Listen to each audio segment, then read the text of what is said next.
difficulty. I really feel like Suits as well needs to step up for his team just a little bit. And I do like the Abaddon, but again, this is not damage that is now coming from your supports. Everything is going to be on your 1, 2, and 3. And that's where I feel like the Luna has to be the most obvious decision. But that is one of those heroes where you have that Daedalus timing, you have that Agshard timing. Anything after isn't going to feel as important versus the Medusa. And if you match up with that speed that Tiaras has clearly shown, you never want to be on level footing with the Snake. You always want to be just a little bit ahead. And I'm not really liking this Abaddon pick because although you are allowing your teammates to maybe play in a little bit of a more compromising position, I just don't feel like this is an answer. Yeah, I mean, I'm with you on that one. We'll see. They've got plenty of reserve time to work with here on Hokori. Like I'm trying to figure out like what you want in the mid lane here. Like they just need a playmaker, right? At this point, Hokori just needs something that plays quick. You could go ahead and just pick up your other support here in the 5 position, and they're gonna go ahead and just pick Mars. Yeah, I think this is pretty safe overall. Okay. Okay, the Windrunner I've seen picked a few times into the Medusa, and it has not worked out. But it is a lot of damage if they can get that combo off. And in the same respect, where now you have Medusa Mars on the Hokori side, we know all about the way that spear functions. If you get a spear onto a hero, then suddenly you are now going to face the Medusa. You run in with the Snake. Everything kind of goes poorly after that point. And again, you pick another hero that's going to mitigate your damage. I think Hokori are crafting something so robust right now, and unless Furia are really capable of kiting out and making these fights really last long, I am starting to have very many doubts in my head.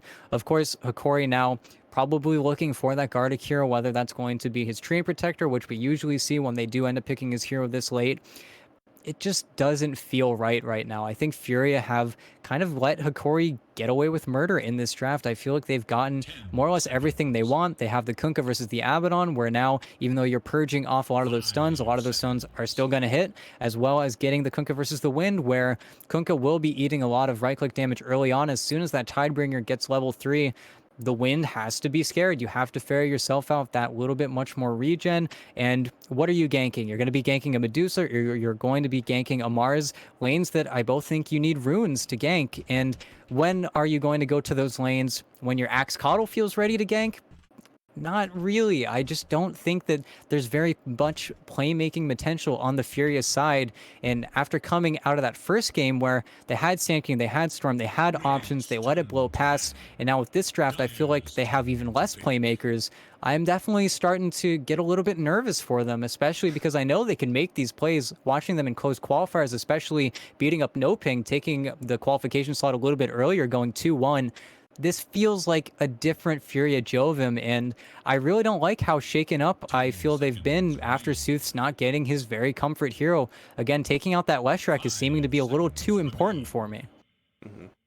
Yeah, I mean, I think everything is pretty much easy for Hokori here just off this draft. Like, I'm curious what they decide to finally pick here for like you said, for Gardic's hero, but overall, I mean, this is a pretty sick core lineup. They don't really have a lot of answers to it on the side of Furia, and I don't think their like safe lane carry is going to like really have an answer. Oh, and that makes it so much worse.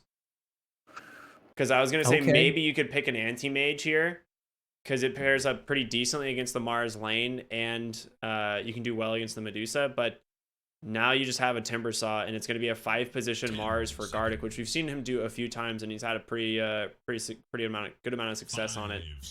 Yeah, this is a sick Timber Saw pick. Because Abaddon and And Axe really do not have answers to this at all. It combos really well with Kunkka. You know where the heroes are going to be. You can set up your stuns, your chakrams, all that stuff. You're just going to have a lot of burst here. And then go ahead and pick Ursa.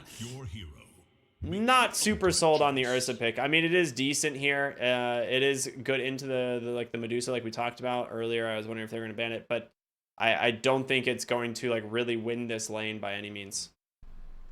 And it does feel a little bit disconcerting for Furia. And yet again, we're seeing a last phase Timbersaw ban in the previous game. I feel like there are a lot of holes that have been in both of these games' drafts that Hokori, it feels like they have the leg up. And Analog, a Kunkka player that this team was comfortable first phasing this hero a few days ago. So now getting such an advantageous lane for him, an advantageous game for him, where playing it into the Abaddon is also going to feel pretty nice. And while you do pick up this Ursa, and this Ursa is pretty good versus the Dusa, once you get that level 10 talent, those Fury Swipe stacks do last for 30 seconds, so you can play in and out of these fights. The problem is that everyone else on their team, do I believe that they're ever going to get a chance at hitting this Medusa? I don't really think so. And once you get that snake, what do you have to deal with? You have to deal with a Timbersaw flying at you. You have to deal with a boat that's going to make her even more difficult to kill. The name of the game for me, whenever you see this Coddle Axe, is Furia now have to fix damage problems that they have because this Medusa's in the game. Then they pick a Mars, then they pick a Kunkka, then they pick a Timbersaw. All of their heroes are so tanky, so robust, and I can't help but feel that Furia, unless this wind really pops off, is not going to have the solutions to that problem. Yeah, we're gonna be jumping into the the second game here between these two teams. Again, I think Hokori have a pretty sick draft advantage, and yeah, I think everything's gonna be going their way. I think they should be pretty happy with what they got out of this. The Medusa, obviously being played by Tiara, is someone who we have just seen pop off on the net worth charts over and over again, typically on his axe. But, you know, this game, he's going to be having a decent amount of space. We've got a really active lineup here from the side of Hokori, who are just going to try and punish this Ursa and punish this Wind Ranger, which I'm not really even sold on the Wind Ranger to begin with. I mean, this is definitely something that he likes to play in the mid lanes here on Sooth, but this is just not a super active hero, in my opinion. And when you look at the wind, you always have to look at the lane partners in the side where when is the Axe Coddle, again, when is that lane really going to be ready for any aggression? Same with now, the Ursa can put the enemy heroes a little bit lower, and that is a lane where if Vitaly does get a little bit too far up, if he does let himself be the one to be punished, that is going to be the play to make. But aside from that, if you're not able to make those rotations, you also have to consider the enemy mid laner, where every single time this Kunkka shows up to counter you, I think the Kunkka is the perfect answer to these win rotations. You throw down the boat, maybe you can get that pick before the boat goes off. That would be ideal for Sooths, but if you stick around too long, you're the one that they end up killing. You're so vulnerable to that X mark. Sooth needs to be really careful whenever he does show in these lanes, because he's another target that this Kunkka can just very easily pick off. Every member of Furia is a very easy target for the Kunkka, aside from maybe that Ursa. But if they're not playing on the Ursa, they're going to be playing on your teammates, and you're an Ursa. It's not like you're a Medusa who's going to be able to recover, who's going to be able to bide her time. You really need to have some pretty solid timings, or you need to set yourself up to farm, but I don't think there's going to be that much space around the map unless these lanes go fantastically for Furia. All right, we should be getting back to this in just a moment. We got the first G here from RDO. Question is, we'll be getting one from Furia. There it is. All right. We're back into the game here, and see if we're gonna run into any clashes at the ruins. Looks like both teams just trying to like hold their triangle. No one really wanting to fight at the moment. And I like this ward just placed by Hokori. They know that the enemy team can get a little bit aggressive when it comes to some of their heroes, but they're just gonna stay here. Gonna get 2 runes more or less for free. At the same time, their level 1 is not the best. They can maybe get a spear back with Elmisho and Gardic, but I don't think you're gonna really care too much. You see Analog and Vitaly just spinning in their triangle, and they're gonna go 2 for 2. I think something that neither team really cares about, but that's where we're going to see how much pressure ends up getting put on this Ursa, because Elmisho is going to move around for those stacks. We do have a Medusa and a Timbersaw and a Kunkka in the game, 3 heroes that can take those stacks very easily. Whereas on the Furious side, Ursa is not that type of hero. Most of those stacks are going to be going to the Axe, to Sexy Fat. So Leo, it talks about more how important this Ursa's lane is going to be and whether or not he actually gets a little bit shut down for this Timber Saw. I know this is a highly debated lane, whether or not the Ursa can actually come out ahead of the Timber Saw, or if the Timber Saw with that Timber Chain is just going to put out a little bit too much harass. I've seen this lane honestly go both ways many times. Yeah, absolutely. So this mid lane, Kunkka, this matchup, very easy for Analog. I have to imagine he's going to come out of this feeling quite good. They didn't get a block on his hard camp at all. Meanwhile, not his hard camp, his easy camp. Meanwhile, their Ancients and easy camp are currently blocked on the side of Furia. So Analog should start to pull away with this lane pretty quick here. Yeah, and that's where Suits need to be careful. Nice dodge out of the Torrent. But when Analog has a few more levels up in that Tidebringer, that's where this lane doesn't really get fun for the Wind. Early on, you can put a lot of pressure onto the Kunkka just because he has to walk up for those CS, he has to sit in the wave, but 1 or 2 Torrent lands, and suddenly you have to be a little bit afraid if you're Suits. You don't want to take all that much damage. That's a wild Torrent from Analog, but Yeah, still doesn't change the matchup at all. Misses that Tidebringer too, but again, it's just all of the HP harass coming out where Suits still can't output that much damage. I mean, you are pretty low range on that early on, so until you have the level 2 or level 3. Oh, almost gets the kill in the mid lane after that one. And this is what we're talking about. 1 or 2 Torrents, and he's going to be very strong here on Analog, and just has to make sure that he can keep that bottle rune from going in the favor of the Wind Ranger.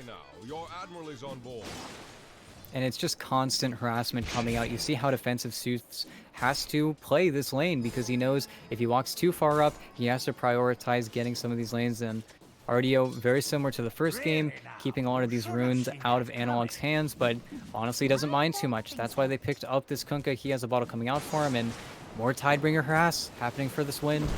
Unfortunately, he's not doing a very good job canceling out his Torrent, being a little bit tricky, so not that much damage going towards Suits' way, but this lane only gets worse. Yeah, exactly. It's really only just continue to go the favor of the Kunkka, and he does farm outside of the mid lane much faster as well.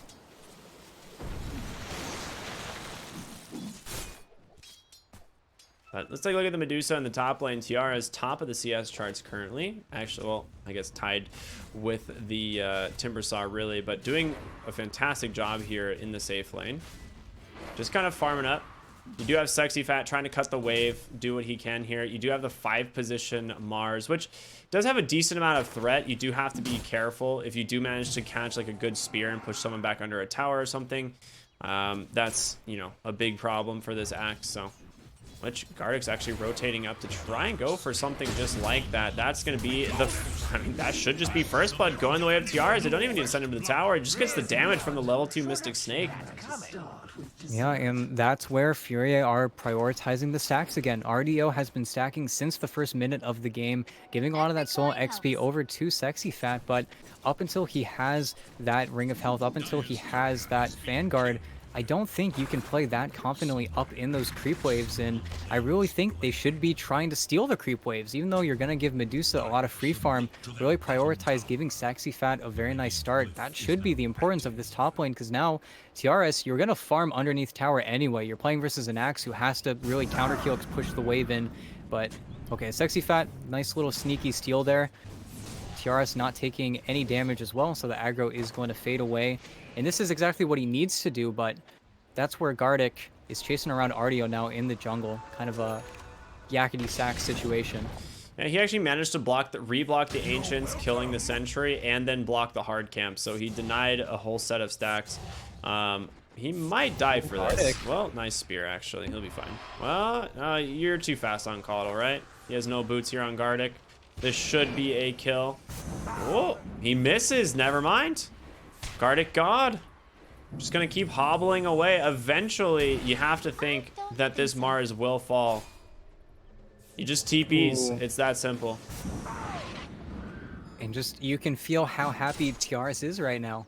You are just able to completely free farm, and this does give a lot of space over to Sexy Fat, but I really don't think he cares. I think getting all of this free XP, get these free levels on the Medusa. Sometimes we see Medusas fairly starved and zoned out of their waves, but right now, Sexy Fat and Tiaras are both completely happy. While bottom, my the goodness. Ursa is not happy What at was he all. going for over there? I mean, he just died in the middle of nowhere. And he doesn't have a creep wave either. Everything is going underneath Vitaly's tower right now, and Elmisho is doing a really good job of not taking anything from his Timber Saw. And you're going to hit that level 6 so much faster than the Ursa is. I am very concerned for Furia right now. We were already concerned at the beginning of this game coming out of that draft, but it just feels even worse. I don't know how Vitaly gets last pick Timber Saw. That just feels unreasonable. And now look at mid. Elmisho's going for the play, and yeah, you get level 6 on the Kunkka. You're going to be able to X into that boat. Here it is. The Kunkka is online now. I mean, we can take a look at net worth here in a moment. It's fairly early, but the top of this is going to be the Medusa. Sexy Fat just farmed up a really big stack here in the jungle, but I mean, he's the only one having a good time here on the side of Furia. This Ursa is about to be forced out of the lane here. As soon as Vitaly gets level 6, you can't be here anymore. Even Duster. Like, there will be no hero that can come bottom to contest this Timber Saw once he hits level 6. And you continuously see the pushing into the Timber Saw's tower. There's just nothing they can do to get this lane under control. Elmisho has done a fantastic job of stopping all of the support play. And while Vitaly does need to be careful about the Fury Swipe stacks, as soon as that reset happens, you see the Timber Chain spam come out. You look at his build right now. He only has 1 point in reactive. Okay, nice from the Ursa, keeping that one stack. But still, the Timber Chain harass is there. And once you get level 6, you have that kill potential. Oh, Leo. He cannot afford to let this stack stay on. Okay. He gets it. He's going to get the dive. Leo is really deep here, but Analog comes in. No way to really set this way off the mark with Elmisho there, and maybe they'll just settle for the Abaddon. All right, a little bit of misplays here from both Analog and Duster, but it's fine. And then look back top. It's the same situation. Gardic is just trying to be super annoying. Think he's just going to go down here. Oh, Sexy Fat is TPing to cut him off with the battle hunger. Oh. All right, this is good stuff. This is what I like to love. This is what I love to see. We refer to that as space. That is a 5-position Mars pulling 3 heroes back to the base. So, not bad.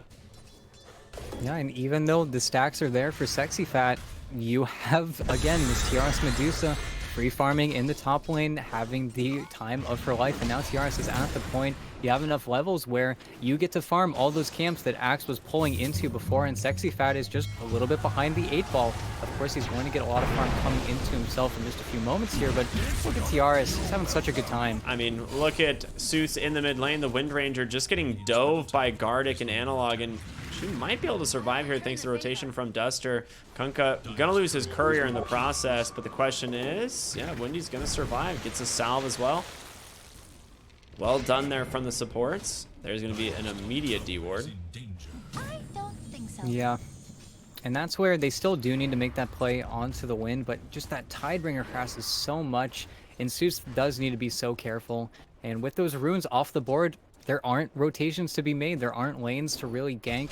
Vitaly did get forced out of the bottom lane, but he's going to TP it back down there, and the Ursa only has one option, and that's just to continuously push into him. If he's not doing that, then he's going to start to fall behind, and you need this diffusal blade timing. Once you get that diffusal, you can be a little bit more aggressive, but look, just fully pressured. Has to run back. What? He's dead! He didn't enrage. He didn't expect the Timber Chain to do that much damage. Okay. Come on. Come on. Yeah, this is what I'm talking about, dude. Timber Saw, if you don't respect this hero's damage, like he left knowing full well, he's like, all right, I forced a lot of resources out of the Ursa for him to push me out of base. I'll just come back. You know, I'll do the same. I don't think he expected to get a kill there at all, but you definitely take it for free. And now Leo, he can't really contest it again. Like, he's just too strong on the Timber Saw here. And the best option with this build as well, where you now are going to get a few more points up in that reactive, might see the 1-3-3 build, but you are going to outfarm the Ursa because you just push in his wave. If Leo style comes to contest you, you do half of his HP. There is a huge fight top, but that's 4 heroes. Everybody on Hokori is so much more independent. You have the Medusa farm the entire top jungle, Vitaly comfortable enough to play bottom, and you got the Enrage now. So you bring one more hero bottom, and Leo might almost assuredly die. He has to play so much more defensively, especially when he wants to make that rotation into his jungle. Hokori just getting everything they want out of this early game. Yeah, they are committing so much to protect this jungle here for the Axe, and it's going to cost them heroes like Duster going down once again on the Abad, and Sexy Fat, yes, he is finally cleaning up these stacks. El Misho walking up onto the high ground. Has to be careful, though. Meanwhile, bottom lane, Vitaly trying to close it up on Leo. He's got another Timber Chain. Just waiting for the target, and comes El Misho on the Lion, making an easy one as they get another kill here onto this Ursa. It's just the easiest call to make in the world. You just say, hey guys, I forced the Ursa to use a 60-second cooldown. He's still going to try to play versus me. Oh, we still see 3 heroes top. You're good to make that play. Where they're not getting the D wards either. Furia are just playing a little bit too slow, and really, Sexy Fat has to do so much with this Blink Dagger. My problem from the outset of this game is, who are you going to pair with? Are you going to do crazy plays with your Windrunner, who only has a Javelin at this point, who also built Treads? I just don't feel like there's enough playmaking potential right now. We're going to see Furia go to a very similar mentality that they had in the previous game, where they need to constantly wait for those later item timings. And sure, you have the TP coming in bottom to try and punish Vitaly, the man who now has a fully maxed out reactive armor. I just feel like they're missing so many different plays. You don't have any stuns coming from your supports either. I just really hate this draft from Furia. Is there really good timing on the Hood of Defiance too, because now he can just chase Ursa underneath the tower. They know the Enrage has already been committed, and Sooth on the Wind Ranger wants to get active as well, but the team, they're rotating him behind him. Lion misses the stun though. It's going to be an X setup into the boat here, pulling Wind Ranger back, and yes, a couple more seconds until that wind runs back up, but they're able to just disengage here. Vitaly does get shackled up. The question is, can he get away from this Ursa? So much magic damage coming through. Vitaly down to literal 1 HP thanks to the boat buff. A great torrent holding 2 back, and Vitaly, power shot clips him, but he's regenning quite a bit. He needs the mana to TP, but it doesn't look like it's going to happen. They will chase him into the trees here. Oh, wait a minute. The pushback? No way. No way. Okay, Shackle comes through. He finally dies. The other side of the map, they do catch Sexy Fat, though. Good call. The arrow off the mark, too. Or not arrow, rather, the spear. Analog does have a DD rune. Ian going very aggressive here. Will take down El Misho very easily. And now Gardic just going to TP out on the other side. Yeah, he makes it. Ursa goes right into Roche. Mistakes from El Misho specifically. He's definitely giving them a little bit more than they deserve. And nice shackle on Analog, and I think they've got him. Yeah, they definitely have him. Just a little bit mistakes, a few mistakes here and there. You lose a little bit of your lead, and now perfect Roche. Okay. Signs of life from Furia, and if they're going to give you those easy rotations, I really think Sooth did a fantastic job being as patient as he was in the bottom lane. But El Misho, you got to hit these earth spikes. You need to be that disabler, especially because of how much damage could be coming out from both your Timbersaw and your Kunkka. You got to lead in just a little bit better. I think if El Misho hits either of those earth spikes, they don't die there. And then it's going to be fine for them. They don't have that really awkward long situation. At the same time, Gardic wastes his arena and they try to kill a Vanguard Axe. I don't think you're going to kill a Vanguard Axe 12 minutes into the game. So here's hoping that Hokori cannot squander the lead that they definitely have obtained through really just their solo play. In TRS, that is your silver lining. He has not been affected by anything on the map. He is still farming incredibly quickly. Already has the Sanjin Yasha. Ooh, blink in from Sexy Fat. Gets a call.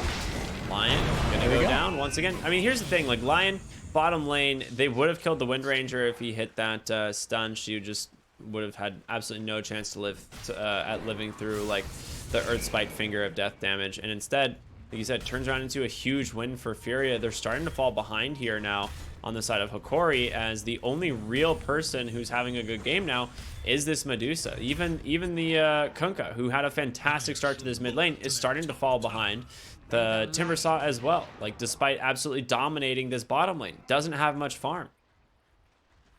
And this is going to be the situation where we need to really take a step back. Okay, Sexy Fat, try to get the call onto Analog in the top lane, but an issue that Furia do have with their lineup is that they don't have that guaranteed building hitter. They can put pressure with the focus fire, maybe once you have a few more levels on suits, but the bigger issue is that pushing into the Hokori lineup, if they really want to, they'll put the snake in front of a tower, but for the most part, they're going to have this Timber Saw that is still a very hard kill. I think the big reason why they were able to get that punish bottom is because it was Hokori making a little bit of a mistake and then Furia bringing just the right amount of players to those engagements. But with these carts up, they will try to put a little bit of pressure, and they actually scan out all these heroes in that small camp, but they don't know about everyone else placing a vision. And I think now Vitaly? Yeah, I don't think there's any way out of that. That's gonna be the blink call from the axe, and just allows Leo all the time in the world to lay into him.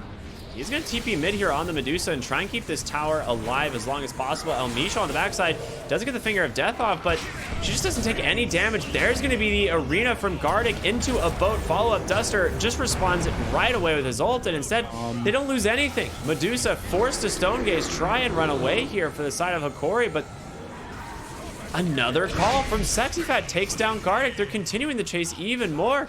There's no way you dive the base here, but you will definitely take another kill onto Kunkka. Hokori falling apart completely. Yeah, I'm really surprised. All that takes is TRS TPing in a little bit sooner in the middle lane. They need both Vitaly and the TRS standing together, and then I don't think you can make this play on the mid tower. I don't think you have enough damage. Instead, you give them target after target after target, and Furia will take that pecking order where they can wait to either ignore the Medusa, or she's going to get put in a position where if TRS feels like he's going to die, he's going to straight up leave, and with the ward, it's perfect. There's no ulti either. Ursa does not have Enrage either, so he does need to be careful. Duster, borrow time in 1 second, does get it back off cooldown. He's going to find Elmisho. Drop back on top of the Ursa, gonna get popped there, and now there's gonna be a call setting up a massive kill. This time Medusa, the one that finally goes down. Put down a sentry thinking the ward's gonna be over there, but it's on the other side. Now Leo going in once again. Suits gets saved by the Sabaton. I mean, Duster is just playing perfectly on the backside. They're just baiting these heroes, waiting for Sexy Fat to come back in with a reinitiation of Vitaly. He's gonna get chopped down. It's just one after another. It's rinse and repeat from Furia here. Yeah, I don't really understand why Hokori are continuing to give them these plays. They really are tankier than they're making it look right now. They have so many levels. They have these really early timings that now are falling by the wayside. You aren't able to get a successful arena of blood down. You aren't really combining your spells at all. And Elmisho is getting caught out of position time and time again. And that's where you're seeing really everyone start to fall behind, as well as the axe starting to catch up to that Medusa. And it's not even a safe lane axe. It's just Sexy Fat has been so effective. And, ooh, okay, they're kiting Vitaly out.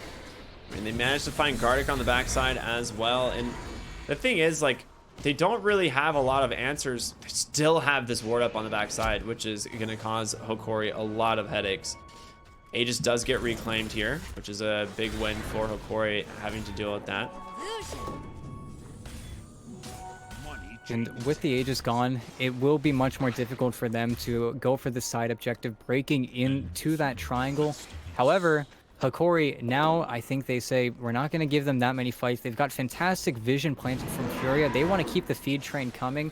Where Hokori, they need to decide, say, we need to wait for our item timings a little bit. We messed up, guys. We need to give ourselves a little bit of a check here. You see Analog pushing in the top lane, killing the entire creep wave, then Xing himself back to his teammates. He finished off that halberd that we still haven't been able to see, really, and that will cause the kite game to start for this Ursa, where if you can kite out after that in Rage, you still have this beautiful spell and the X marks that will be a big issue up until you have that BKB finished on the Ursa, one that not even Leo's going for. He's going to instead go for a Manta style, which is an interesting build to say the least versus the Medusa. But you look at TRS, and the Scotty is only 1,000 gold away, something that doesn't necessarily help him versus the Wind, but is going to be that kite potential where the Ursa might not want to stick around. Same with Sexy Fat, where they do need to choose their engagements a little more seldomly. Yeah, absolutely.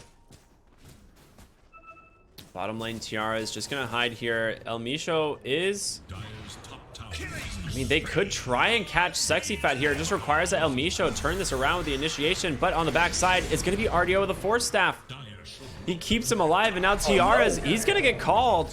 The rest of the team slowly closing in as he's already committed his TP. He's gotta be careful. They're gonna be able to just take down Vitaly. That's gonna be the first kill. El Misho will be the second, and now Medusa. I mean, I feel like you gotta pop the Stone Gaze here in a moment. 5 heroes chasing after you. You don't have a choice, but there's gonna be the call from Sexy Fat. He gets him once again. It's just so and easy. The second call. Refreshed from the Coddle, and they can't allow themselves to have this happen. And now Analog mid. Have you stepped a little too far forward? Oh yeah, no. He definitely has. Oh gosh.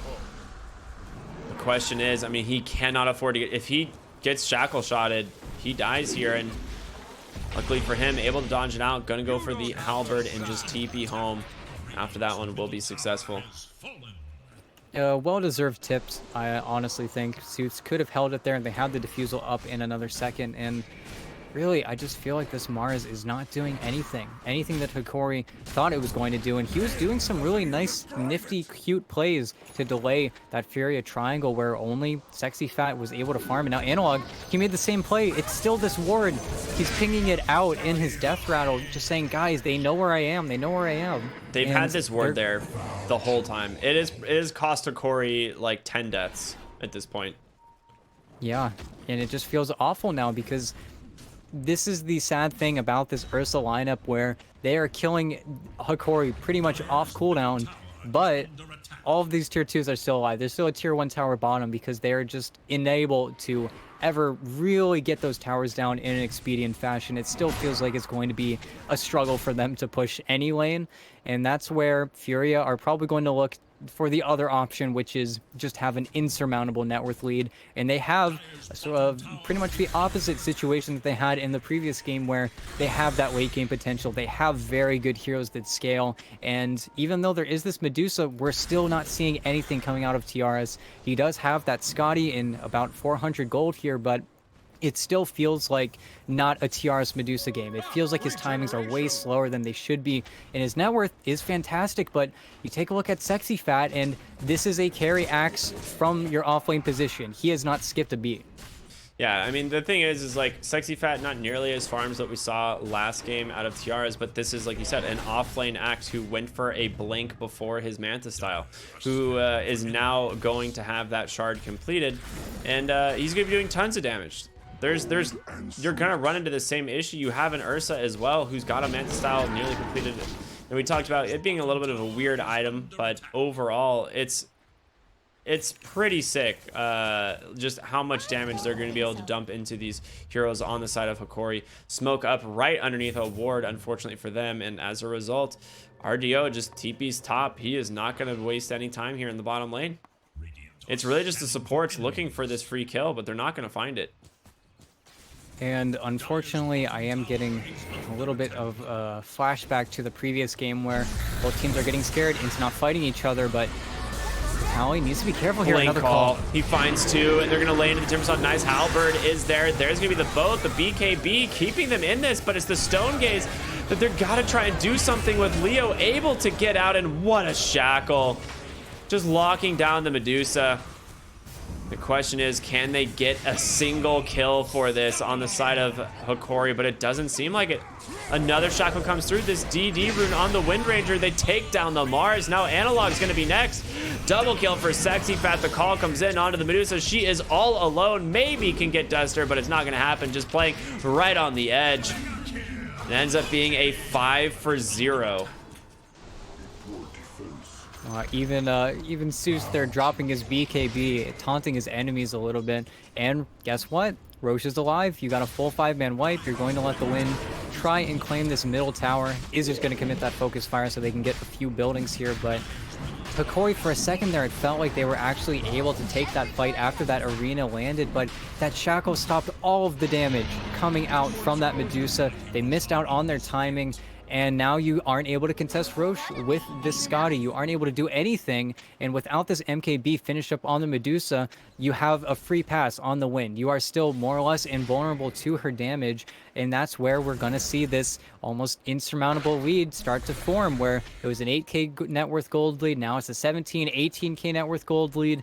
And Furia are just going to continue to run at you, where we're still waiting to see the barest, the minimum amount of items coming from anyone on Hokori. Now, Misho, ooh. He will get a stun off. I think eventually he's going to die here. I don't know how he would Yeah. escape. Trying his best to play on the trees, but ends up getting bursted there by the Wind Ranger. And it is going to be a pretty sad game, but we're just seeing Furia now really coming into their own. You see them TPing back and forth across the map, trying to find these picks now. They are sick of waiting. They played an entire game of waiting, so now they want to push their advantage as much as possible. Don't want to give anything to TRS, where now TRS is going to be the only one accelerating on his team. We might see this Blink Dagger almost get the default play coming from El Misho, where getting that Blink Dagger pretty much entirely from passive gold at this point. There are just no items. There is no progression from either El Misho or Gardic, and you hate to see the support duo really just feel like they can't do anything anymore. And that's really what it is, right? It does feel like the support duo has completely become irrelevant. They're working on getting a blink on both Mars and the Lion, like you said, basically just from passive income at this point. And you just can't do much. Like when you look at the enemy Keeper of the Light, he's got a Force Staff, he's got an Aether Lens, and he's building towards a Glimmer Cape to keep his team alive. And Timbersaw just gonna get called underneath this tower here into the Shackle. That's just a dead hero, and this is supposed to be your tankiest character, right? Like the only person who can really stand on the front line is this Timbersaw, but his game has just been completely gutted after those few deaths in the mid game. And I'm looking at win probability just a little bit here, and Dota has given it to them. They've given them the 99.9% win probability coming in from Furia. I don't know what exactly ticked it up, if it could have just been that second Aegis, but now, even though it's going to be tooth and nail fighting for these buildings, it is still going to feel like Furia, there's no reason for them to ever stop. And nice taunt, maybe a little early from Sexy Fat. Yeah, he does. They still can't kill him. Oh, they missed the arena. It would have been a really nice play if they could have caught him on the edge of the arena, but unfortunately, with that now being, I mean, here's the other thing. Gardic had the money to buy a blink, but wanted to hold Bull back. Oh my, now he buys it now anyway. Okay. I was gonna say, like, he could have bought his blink and tried to all in for a high ground hold, but it real backfired. And that's where we're just going to see Furia play every single map, every single camp. They're going to keep everyone on Hokori bottled into their own base. And they're pinging. They have these lane wards. They know exactly when somebody is trying to make a break for it. And they're trying to set up on Analog. And he doesn't have TP. He's just gone. Yeah, Halberd, not going to do a whole lot here.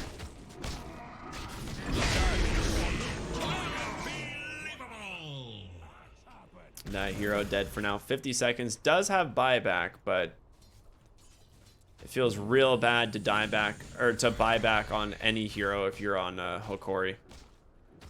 And it's just a really sad game at this point, where now TRS will be able to have that level 20 talent pretty soon here. Going to feel more confident playing up versus that mana burn that the Urza has been able to get for himself. But you see two heroes ahead of a Medusa in Dota. That is not the position you want to be in. They're finally going to get this tier 3 tower. And what another a call from Sexy Fat once again. Jumps in, gets the Lion. Vitali trying to get away. They do manage to take down the Mars as well. The arena doesn't end up doing much of anything there.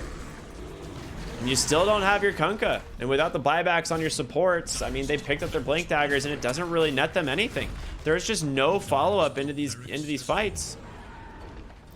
And now TRS is desperately trying to finish up this MKB, but if he dies here, he's saving for buyback as well. He's buying a Javelin just for that little power spike that I really don't even feel like it's there.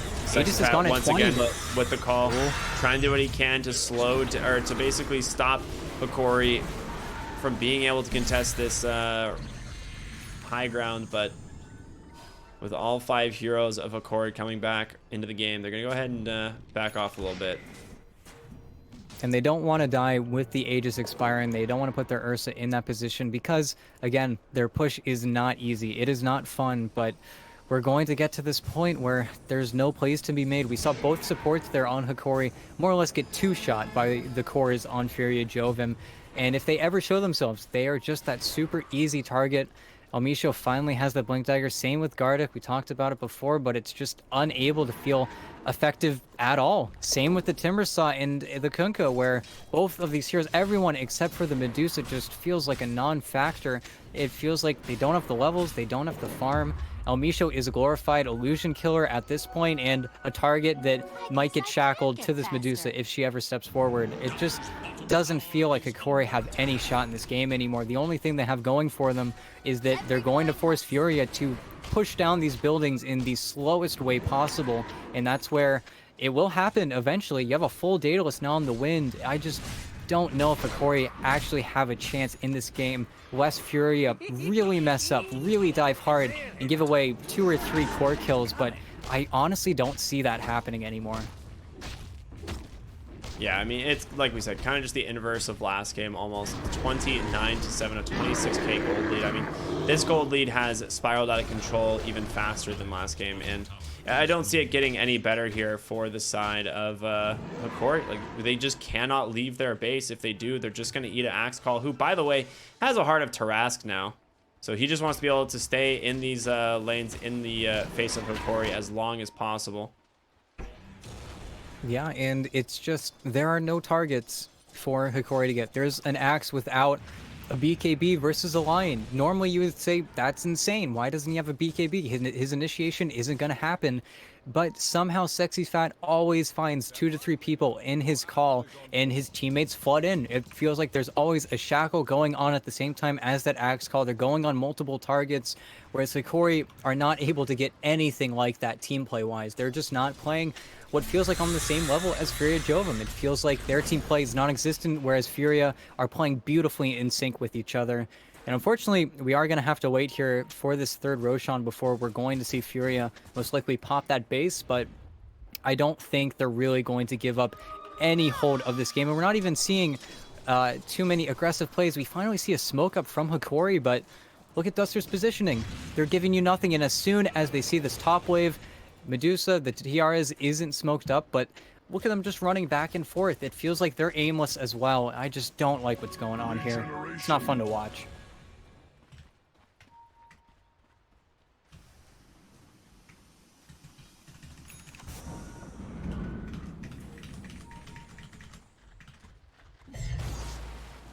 And there we go. Smoke just lifted. They're still just making no plays because it feels like they can't. At least you have a MKB up on Medusa. That's about all you got.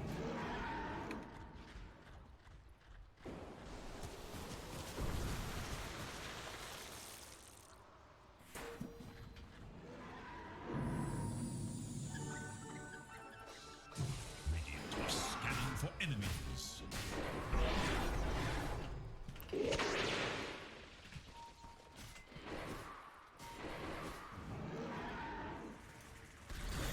Tribute to my house.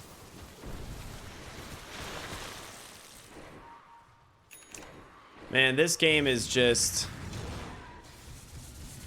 It's a game, I guess. I don't know, two rounds in a row Of games. Yeah, this is a rough one. I mean, they're gonna smoke up here on Hokori, but hopefully they oh, Don't sit now in they their can't base. go anywhere because they know. All right, they can't leave their base now. They walk right into the high ground. They see Ward Center and like, okay, they see us. Back into the base, guys. Aegis, Cheese, Refresher gonna be the pickup here for Furia, at least off the Roshan.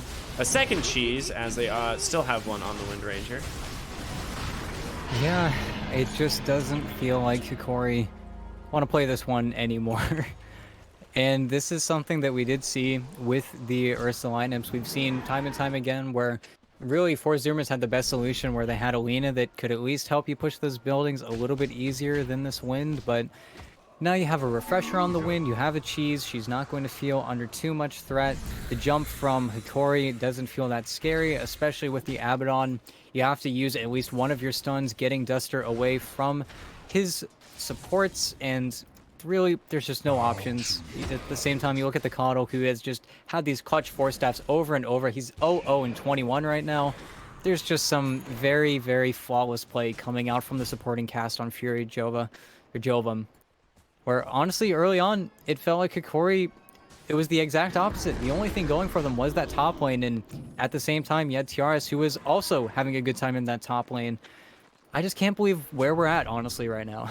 I really like the refresher shard being on the Windy here, because now she can just go in, pop her whole kit. She's just gonna focus fire the base. She's like, whatever, man. Like, you guys are gonna sit here and defend. I'll focus fire down the buildings. On the other side of the fight, though, Ursa stuck inside the arena, but he's still tanky thanks to this like this enrage, and just gonna turn around. They do manage to take down Lion somewhat. Just illusions running him down on the backside. All right, that'll do it in mid lane. When Ranger is able to complete the task of getting the melee barracks. And Elmisho feels like he has to be bottom. He has to be in the lane where the illusions are at. He's trying to get this Aghanim shard, but he wants Ag shard and buyback. I feel like there's no chance that that win should be able to get that mid-rax. I feel like you should be afraid of that Lion, but instead, Suits does not. He does not care at all, and here we go again. Round two, onto the mid lane, onto the bottom lane tier 3 tower. Wind Ranger continuing to focus fire. Again, does have the refresher. If she really does need the BKB, the cheese all still available. Meanwhile, Sexy Fat just doing what he can to try and mess with these heroes on the left side of the fight. In comes Leo once again. Medusa out of mana. What a shackle. Line him up, knock him down. There goes the Medusa. Analog nearly dead as well. They take down Vitali. And that might be the end of the game here as Analog tries to go for the TP out. He will make it as Sexy Fat gets stunned up. But yeah, the GG gets dropped and Hokori will tap out here in game number 2. Oh, DC right as the GG, or before the GG gets called, or the GG connects. There it is. Yeah, and Furia, they showed really the Sexy Fat show. In the previous game, it felt like he wasn't able to do nearly as much on that Sand King, but on this Axe, his team set him up perfectly, as well as RDO, proving why he is as effective as he is on this Keeper of the Light, even though in the previous game, he was really stuck at the hip with that Storm Spirit, trying to give him as much mana as possible. In this game, it was stack, protect for the Axe, then play around, make it impossible for this Medusa to really fight before that MKB timing. And Hokori, they had a shot, but really, it's hard to point your finger at them over and over again, but Gardic and Elmisho had a very uncharacteristically, just truly awful game. I feel like this is the most disappointed I've ever been in their support combo. They really weren't able to spark anything anywhere, and that was coming off the back of Analog, I want to say, winning mid because he had so much time to make those rotations to other lanes. In Vitali, we saw him 3-1-1. He was able to solo kill that Ursa bottom. It felt like after they dove bottom, fed a few deaths, then went mid, fed a few more deaths. That was the big turning point, and Hokori were never able to get their foot back in the game, despite TRS still farming, but despite TRS showing up to those fights to try and defend your towers.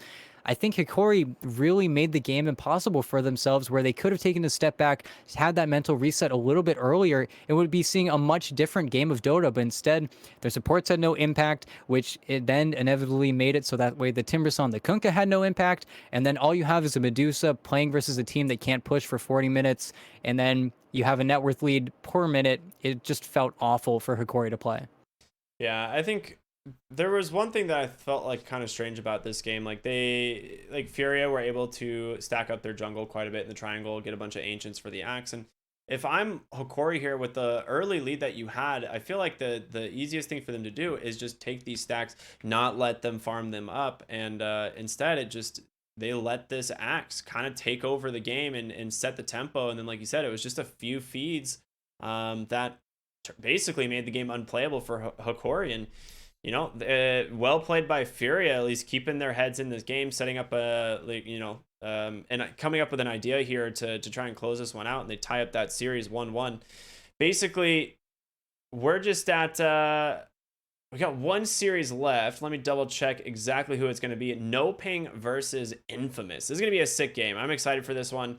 Both these teams looking pretty good so far in this tournament. I want to say they're seated right in the middle. Yeah, both pretty much in the middle, fighting for that upper bracket, lower bracket placements.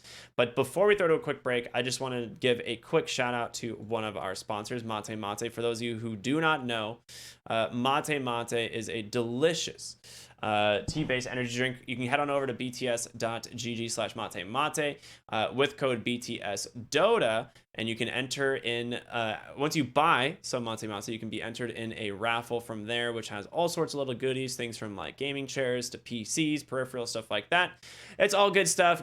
The winners of that giveaway will be announced on the 23rd. So definitely make sure to check that out. Again, thank you, Mate Mate. We love you guys. Appreciate all you guys have done for the NASA scene. But we'll be back with our 4th and final series of the night here on Beyond the Summit. This is the Loopet Pro Series 7. We'll see y'all after the break.